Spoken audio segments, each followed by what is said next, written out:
sa pamamagitan ng biyaya na sa akin ay binigay sa bawat tao sa inyo, na huwag mag-isip sa kanyang sarili ng mga tinawag sa lugar na ito. Maraming po salamat na merong mga iglesia sa lugar na ito na nagtatagumpay, nagpapatuloy ang maraming Diyos sa pagpapatuloy ng maraming taon. Salamat po, Ama, sa araw na ito na inaalala. Nang ito'y ginagalang ako ng kanilang mga labi, tatagpuan ng kanilang puso ay malayo sa akin. Tatagpuan ko ng kabulungan ang pagsamba nila sa akin na nagpupunta sa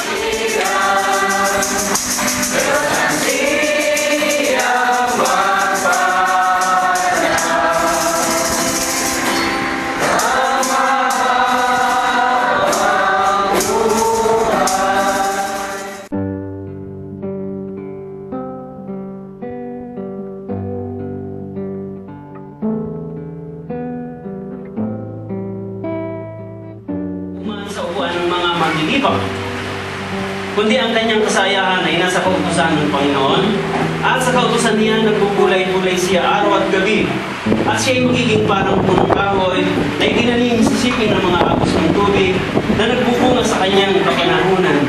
Ang kanyang dahon na may hindi malalim.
Maikwento kung paano nagkaroon ng ibisa ng Diyos dito sa lugar natin.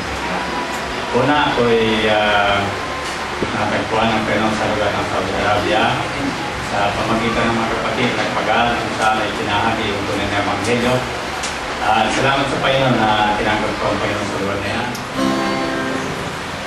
Take my life, a living sacrifice.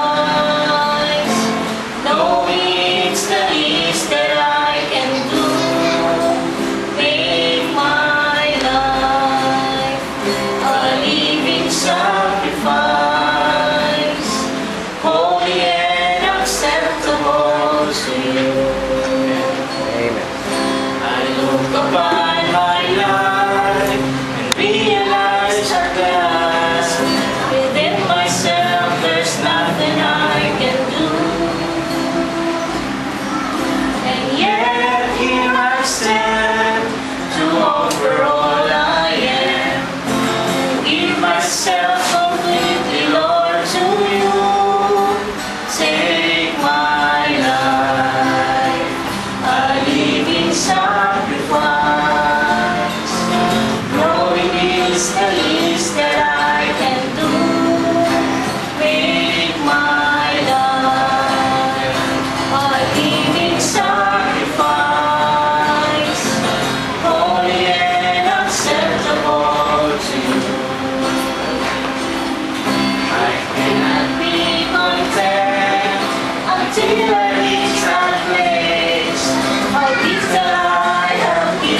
inihain ang iyong sarili. Bakit hindi pa inihain? Tumanggap na sa Panginoon pero hindi niya pa inihain. Maaaring may reservasyon siya. Marami siyang iniisip pa. Alam niyo, nung nag-seminar kami, mga more than 5 years ago, siguro mga 8 years ago, nung itinuro ko yung about lubusang kabanalan, noong sa seminar sa Panibig, gumawa ko ng questionnaire. Sabi ko, bakit ang mga Kristiyano hindi nila maialay na lubusan ang kanilang sarili?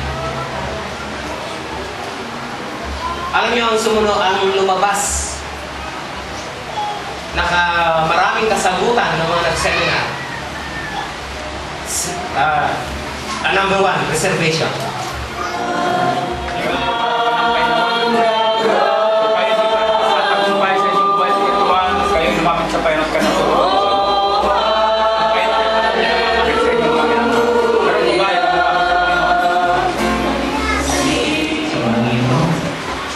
Salamat sa iyo.